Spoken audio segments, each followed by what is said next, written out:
ये साल काफ़ी इम्पोर्टेंट रहा है। कोरोना के जो पैंडेमिक होने के बाद जो मूवी इंडस्ट्री को जो धक्का लगा था, जो थिएटर्स को धक्का लगा था, उनके बिजनेस पे धक्का लगा था, लोगों को आदत पड़ गई थी कि ओटीटी घर पे बैठकर ही ओटीटी चैनल्स को देखा जाए, उन पर ही मूवीज़ को एंजॉय किया जाए। पर इस साल जो बेसिकली मूवीज़ का एक बार फिर से आपको थिएटर में बड़े पैमाने पे आपने देखा होगा कि बड़ी बड़ी मूवीज़ रिलीज़ हुई थी, और इसीलिए मैं आप लोग से शेयर कर रहा हूँ मेरा बेसिकली जो पूरी दुनिया में जो मूवीज़ रिलीज़ हुई हैं उनमें से जो टॉप 10 मूवीज़ है वो आपसे मैं शेयर कर रहा हूँ।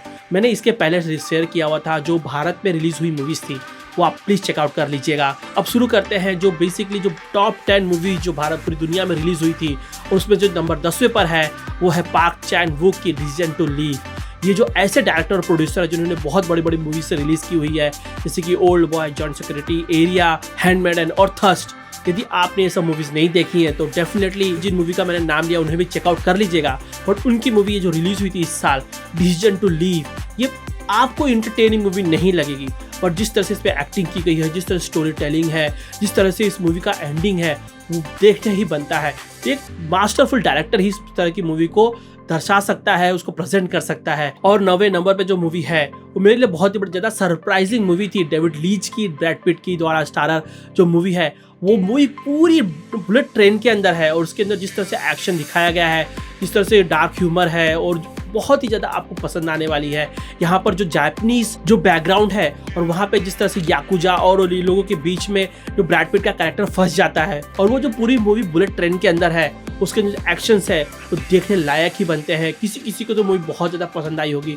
मेरे हिसाब से मूवी नंबर 9 डिज़र्व करती है, इसे हायर भी डिज़र्व कर सकती थी, पर इसके आगे जो मूवीज़ है वो बहुत ज़्यादा स्ट्रॉन्ग मूवीज़ हैं। जैसे कि नंबर 8 पर आती है जो movie jujutsu Kaisen 0 the movie. ये बेसिकली आप कह सकते हो टेक्निकली ये मूवी एक्सक्लूसिवली रिलीज हुई थी जापान में 21 में दिसंबर में, बट जो पूरी इंटरनेशनली मूवीज रिलीज हुई थी और भारत में जो मूवी रिलीज हुई है वो 2022 में ही रिलीज हुई थी।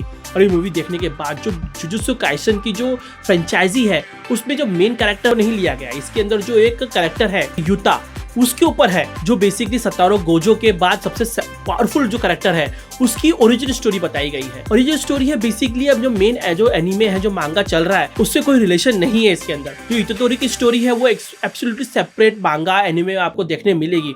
अब मूवी उस पर क्यों नहीं बनाया गया इतोतोरी के ऊपर, वो तो एनीमे में चल ही रहा है। बट बेसिकली जो युता कैरेक्टर है जो गोजो के सील हो जाने के बाद, शायद मैं स्पॉइल कर रहा हूँ आपके लिए एनीमे, यदि आपने एनीमे नहीं देखा है तो प्लीज़ चेकआउट करिएगा। एब्सोल्युटली फैंटास्टिक एनीमे है, और आपको इसकी मांगा जरूर पढ़नी चाहिए। बहुत ज़्यादा अच्छी तरीके से इसको लिखा गया है, डेफिनेटली आप उसे एंजॉय करोगे। तो गाइज डेफिनेटली ये मूवी ना बहुत ही ज़्यादा, इसको जो एनिमेशन लेवल है, इसके अंदर जो स्टोरी है युता की, जो गोजो की स्टोरी है, जो फाइटिंग है लास्ट में, एब्सोल्युटली फैंटास्टिक है। और जो 7वें नंबर मेरे हिसाब से जो मूवी है वो एक और एनिमेटेड मूवी है। बहुत ही ज़्यादा मैं एनिमेशन पसंद करता हूँ, एनिमे मांगा ये बहुत ज़्यादा मैं देखता हूँ। अपने जो भतीजे हैं, भांजा है, बेसिकली ये मूवी है DC leagues of super pets. इसमें जो सुपरमैन रहता है, जो बैटमैन रहता है, उनके जो कुत्ते रहते हैं, वो उनका जो बेसिकली उनकी स्टोरी पर है। जो मेन सुपरमैन बैटमैन है वो कैद हो गए रहते हैं, और इनके ऊपर आता है जो सुपरमैन का कुत्ता है क्रिप्टो, उसकी ताकत ले ली जाती है। और फिर बाद में जो बैटमैन का कुत्ता रहता है वो लोग किस तरह से क्रिप्टो की मदद करते हैं। यहाँ पर जो वॉइसिंग है रॉक के द्वारा और केविन हार्ट के द्वारा, एब्सोल्युटली फैंटास्टिक है। इस मूवी का एनिमेशन लेवल फैंटास्टिक है। आपको डेफिनेटली मैं बोलता हूँ ये डीसी की one of the finest movie है, एनिमेटेड मूवी। और जो 6वें नंबर पर मूवी है, ये एक कोरियन मूवी है द राउंड अप, मा डोंग श्योक, जो बेसिकली इनकी मूवी थी द आउटलॉ, उसकी सीक्वल मूवी इस साल रिलीज की गई है, जो मैंने अपना रिव्यू इसके शेयर किया हुआ था अपने चैनल के ऊपर। यदि एक्शन मूवी होनी चाहिए तो इस तरह की मूवी होनी चाहिए जिसमें ऐसा लगे कि हीरो मार रहा है तो भाई जो पर्दे पर ऐसा लग रहा है जिसका जबड़ा टूट रहा है वो आपको फील होना चाहिए। तो ये जो मूवी पूरी एक्शन पैक्ड मूवी है। पहली मूवी यदि आपने नहीं देखा था the outlaws, absolutely fantastic surprising hit थी मूवी, कोरिया की बहुत ही बड़ी सबसे हिट मूवी थी, और उसी का जस्ट ये सेकंड मूवी पार्ट है। और आपको ये मूवी मैं रेकमेंड कर रहा हूँ, यदि आपने गोर वायलेंस, यदि आपको मूवी पसंद है, जॉनरा पसंद है, ये मूवी आपको जरूर जाकर चेकआउट करनी चाहिए। बहुत फैंटास्टिक मूवी, इसका एक्शन आपको जरूर पसंद आने वाला है। और 5वें नंबर पर जो मूवी है वो आती है भारत से, और आई है साउथ इंडिया से मूवी, जो कि ऋषभ शेट्टी की मूवी है, जिन्होंने डायरेक्ट किया है, राइट किया और उसे प्रोड्यूस भी किया हुआ है। मूवी है कंटारा। कंटारा मूवी का जो थीम था, जिस तरह से इन्होंने अपने जो गाँव में भगत आते हैं, जिस तरह से वाराह रूप जो एक ग्राम देवता है, उनकी इस मूवी का जो इस बेस पर ये मूवी को गढ़ा है, इसकी जो स्टोरी को गढ़ा हुआ है, और जो लास्ट में परफॉर्मेंस है, मास्टरफुल परफॉर्मेंस है, ये मूवी को आपको जरूर चेकआउट करना चाहिए। डेफिनेटली बहुत लोगों ने चेकआउट किया होगा। ये मूवी का बजट बहुत कम था, लेकिन जो माउथ पब्लिसिटी थी, एक ने एक दूसरी मूवी को देखा तो उसकी बड़ाई करने चला स्टार्ट कर दिया, तो दूसरे ने देखा, फिर हम लोग ने इसका रिव्यू किया। इसके बाद से जब बड़े बड़े लोगों ने इसका रिव्यू किया तो मूवी जो पहले तो मुंबई में लगी ही नहीं थी, 1 से 2 जगह पे लगी हुई थी, और वहां से जब ये मूवी पूरे थिएटर्स में लगनी शुरू हो गई थी और इसके पीछे जो इसकी जो बड़ाई शुरू हो गई थी, बहुत लोग इसको सोच रहे थे कि ऑस्कर अवार्ड के लिए जाएगी। पर डेफिनेटली इस मूवी ने पूरे वर्ल्ड सिनेमा में अपना एक पूरा स्थान पक्का किया हुआ है, जो मेरे हिसाब से पूरी दुनिया में अब तक की जो टॉप 5 इस साल रिलीज हुई थी मूवी, उसमें 5वें स्थान पर है। और जो टॉप 10 में जो चौथे नंबर मूवी मेरे हिसाब से है, वो है टॉप गन मैवरिक। ये टॉम क्रूज की सरप्राइजिंग हिट मूवी थी। ऐसा लग नहीं रहा था कि जो रीमेक बनती है, जो सीक्वल मूवीज बनती हैं, उतनी अच्छी बनती है या तो अच्छा उनका बिजनेस होता है। पर ये मूवी की जो क्लोज कॉम्बैट, जो एयर कॉम्बैट दिखाया था, जिस तरह से मूवी के अंदर एक्टिंग थी, जिस तरह से पटकथा थी, और जिस तरह से इन्होंने जो बहुत ही ज़्यादा सटीक जो जेट फाइटर्स होते हैं किस तरह से लड़ते हैं, वो सब आपको इस मूवी के अंदर क्लोजअप और एक तरह से दूर का शॉट के साथ दिखाया गया है। और इस मूवी के अंदर जो एक्टिंग भी बहुत ज़बरदस्त है, एक हीरोइज्म भी है। ये मूवी एब्सोल्युटली आपको एंटरटेन करने में चूकती नहीं है, और ये मूवी इस साल की सबसे बड़ी हिट मूवी में थी।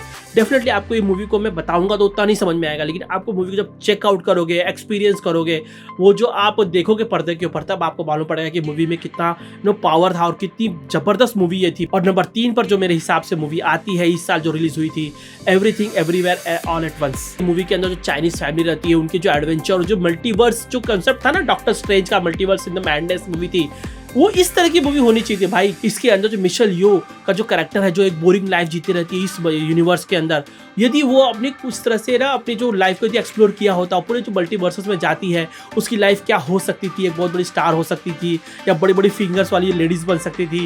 मतलब बहुत ही ज़्यादा आप यदि मूवी को ना, यदि मैं आपको एक्सप्लेन करना चाहूँ तो मूवी आपको उतनी सेंस नहीं करेगी, पर मूवी को आप जब एक्सपीरियंस करोगे, और जिसपे एक बट प्लग फाइटिंग है, वो मूवी के अंदर ना वो जो ये सीन है ना, जिस तरह से कूद के और जिसके ऊपर कूदते रहते हैं भाई, वो सीन माइंड ब्लोइंग था। हंसते हंसते पेट फूल गया था मेरा। ये मूवी के अंदर एंडिंग थोड़ी सी आपको ज़्यादा सेंस नहीं करेगी, बट मूवी के जो एंडिंग के पहले जो मूवी है एब्सोल्युटली फैंटास्टिक है। ये मूवी बहुत ही ज़्यादा फनी, एक्शन फील्ड और अच्छी एक्टिंग से भरी हुई है। आपको जरूर रिकमेंडेड है, यदि आपने नहीं देखा तो प्लीज़ चेकआउट कर लेना। और नंबर 2 पर जो मेरे हिसाब से मूवी है इस साल की जो रिलीज़ हुई थी, वो बहुत ही बड़ी मूवी थी। इसका जो फ्रेंचाइजी है वो 2028 तक जाने वाला है। ये थी मूवी अवतार 2 द वे ऑफ वाटर। यदि इसे आपने IMAX 3D के अंदर इसे एक्सपीरियंस किया था, तो आप मेरी बात से कंकर कर सकते हो कि जो उसका एक्सपीरियंस था, जिस तरह से उसका जो VFX था, जिस तरह से इस मूवी को दर्शाया गया था, वो एक तरह का स्टैंडर्ड बन गया है। जिस तरह से मूवी पहले आई थी अवतार, वो उसने जो स्टैंडर्ड किया गया था उसको फॉलो करके बार-बार उसने अपने VFX को एक तरह से स्ट्रीमलाइन किया हुआ था। वो मूवी का अब एक नया स्टैंडर्ड इस मूवी ने क्रिएट किया हुआ है। जिस तरह से वाटर में मूवी को दर्शाया गया है, बहुत ही ज़्यादा मूवीज जो होती हैं वाटर के अंदर उतने क्लियरली नहीं दर्शा पाती हैं। एब्सोल्युटली फैंटास्टिक था इस मूवी का। जो बेसिकली एक जो माइनर जो ड्रॉबैक था इस मूवी का, जो स्टोरी था, इस मूवी की जो स्टोरी है इतनी इंप्रेसिव नहीं है, नहीं तो ये मूवी नंबर 1 बन जाती। इस मूवी की जो स्टोरी के कारण ये मूवी को ज़्यादा मैं मार्किंग नहीं दे रहा था, इसलिए मूवी मेरे हिसाब से इस साल की जेम्स कैमरॉन की जो मूवी रिलीज़ की गई है वो नंबर 2 पर है। और नंबर 1 पर है जो मेरी टॉप 10 जो भारत की मूवीज़ थी, उसमें जो नंबर 1 थी वो इसमें भी है। पूरी दुनिया में इसने तहलका मचा दिया था। जी हाँ, SS राजामौली की RRR। इस मूवी के लिए मैं जितना भी एम्फेसिस करूँ वो कम है इस मूवी के लिए। NT रामाराव जूनियर, रामचरण और SS राजामौली की जो तकड़ी थी, इन्होंने जिस तरह मूवी के अंदर जो एक्शन, सॉन्ग्स, डांस, जो स्टोरी थी, जिस तरह से स्टोरी टेलिंग की गई थी, जिस तरह से फिल्म किया गया था इस मूवी को, इस मूवी के अंदर जिस तरह से एब्सोल्युटली परफेक्ट तरीके से VFX दिखाया गया था, जो शेर का, जानवरों का, या फिर जो लास्ट में रामचरण को राम के अवतार में दिखाया गया है, जो बैकग्राउंड म्यूजिक थी, जो इतनी मूवी लाउड थी, जितनी एक तरह से बोलते हैं लार्जर देन लाइफ मूवी थी ये। पूरी दुनिया ने इसको महसूस किया और उसको ना सराहा। ये मूवी को जो भारत में नहीं पूरी दुनिया में इसको सराहा गया। लोग जो पहली बार क्राउचिंग टाइगर हिडन ड्रैगन जो चाइना की मूवी थी, जो पूरी दुनिया में उसने तहलका मचाया था, फिर सेकंड जो पैरासाइट मूवी थी कोरियन मूवी, उसके बाद RRR ने पूरी भारतीय मूवी इंडस्ट्री को पूरी दुनिया में उन्होंने स्थापित किया और उन्होंने बताया कि नहीं, भारत से भी ऐसी मूवीज आ सकती हैं, विद सॉन्ग्स आ सकती है कि पूरी दुनिया को एंटरटेन कर सकती हैं। दुनिया के जो बड़े बड़े जो डायरेक्टर्स थे उन्होंने इस मूवी को सराहा। इस मूवी को भले ही कितना भी अवार्ड्स मिले या न मिले, रिकग्निशन मिले या न मिले, और इस मूवी को जिस तरह से एंटरटेन किया है लोगों को इसने थिएटर्स में या फिर जो OTT पे। मेरी माँ को मैंने मूवी दिखाया था और उन्होंने जो मूवी को बड़ाई की थी, तो डेफिनेटली इन्होंने उनके मुंह से बहुत ही कम निकलता है कि मूवीज़ एब्सोल्युटली फैंटास्टिक है। इस मूवी को डेफिनेटली देखना चाहिए। और जो एक एक सीन को हम लोग एंजॉय कर रहे थे नेटफ्लिक्स के ऊपर, एब्सोल्युटली फैंटास्टिक मूवी थी। आपको भी चेकआउट करना चाहिए। डेफिनेटली आपने चेकआउट किया ही होगा गाइस। इसके अलावा जिन मूवीज़ को मैंने टॉप 10 में इंक्लूड नहीं किया है उनको भी ऑनरेबल मेंशन देना चाहिए, जैसे कि the Batman, doctor strange in the multiverse of madness, black panther Wakanda forever, broker जो कोरिया से आई थी, द हंट जो बेसिकली कोरिया की मूवी है, या फिर आप बहुत ही ज़्यादा गोर के फैन हो तो प्रोजेक्ट वुल्फ हंटिंग जो कोरिया से आई मूवी है, या आपको कोई मिस्ट्री थ्रिलर मूवी देखना चाहते हो आप तो glass onion, knifes out mystery, या फिर आपके टॉप 10 में गिलेर्मो डेल टोरो की पिनोकियो इंक्लूड कर सकते हो आप। ये जो मूवीज़ है इनको मैंने टॉप 10 में नहीं लिया है, बट इन मूवी को मैंने इंजॉय किया है, आपने भी इंजॉय किया होगा। और एक जो क्रेजी मूवी मैंने देखा था, ये टॉप 10 में तो भले किसी के नहीं रही होगी, कार्टर जो कोरिया से मूवी आई हुई है, जो बेसिकली कोरिया से मूवी आई थी। इस मूवी का जो मेन जो चीज़ था उसको जिस तरह से उन्होंने दर्शाया था starting to finish, absolutely crazy Superman type of camera handling था उसके अंदर। जो कभी कभी एकदम जो कैरेक्टर था उसके पीछे, कभी उसके बाजू में, जितना हीरो ने स्टंट नहीं किया होगा उतना उससे ज़्यादा तो स्टंट डायरेक्टर ने कर दिया था भाई। इस मूवी का जो लास्ट का जो ट्रेन सीक्वेंसेस है, जो भी जॉम्बी का सीक्वेंसेस है, जो भी आप देख लीजिए इस मूवी के अंदर, वो इतना क्रेजी था मेरे लिए कि मेरे को बिलीव ही नहीं हो रहा था मैं क्या देख रहा हूँ। और इसका रिव्यू मैंने अपने चैनल पर शेयर किया हुआ था, आप इसे चेकआउट कर सकते हो। और इसी के साथ साथ मैं टॉप 10 मूवी जो इस साल रिलीज हुई थी उसको एंड करता हूँ। गाइज आई होप आप लोग मेरा टॉप 10 पसंद आया होगा। जो नोटेबल मेंशंस है क्या वो आपके टॉप 10 में है, प्लीज़ कमेंट करिए। आप अपने जो आपके टॉप 10 है वो प्लीज़ कमेंट करिए। मैं भी देखना चाहता हूँ कि आपके क्या टॉप 10 है, क्या आपका टेस्ट मेरे टेस्ट से मैच करता है। और ये मैं जानता हूँ कि हर का टेस्ट अलग अलग होता है, वो चीज़ हर के लिए सब्जेक्टिव बन जाती है। बट ये मेरा टॉप 10 था इस साल जो रिलीज हुई मूवीज़ थी, तो दुनिया के डिफरेंट देश से रिलीज हुई थी, जैसे जापान, कोरिया, अमेरिका और इंडिया से 2 मूवीज़ थी। तो डेफिनेटली आप मेंशन कर सकते हैं कि जो मूवीज़ को मैंने मिस कर दिया, जो नोटेबल मेंशंस में भी नहीं है, जो मूवी को मैंने चेकआउट नहीं किया है, तो डेफिनेटली उसे मैं चेकआउट करके उसका रिव्यू मैं आपसे जरूर शेयर करूंगा। गाइस मैं आप लोग से रिक्वेस्ट करता हूँ मेरे चैनल सब्सक्राइब करें, वीडियो को लाइक करें, शेयर करिए। मैं आप लोग से ऐसी मूवी सीरीज और ट्रेलर के रिव्यू में मिलते रहूँगा। तब तक के लिए बाय।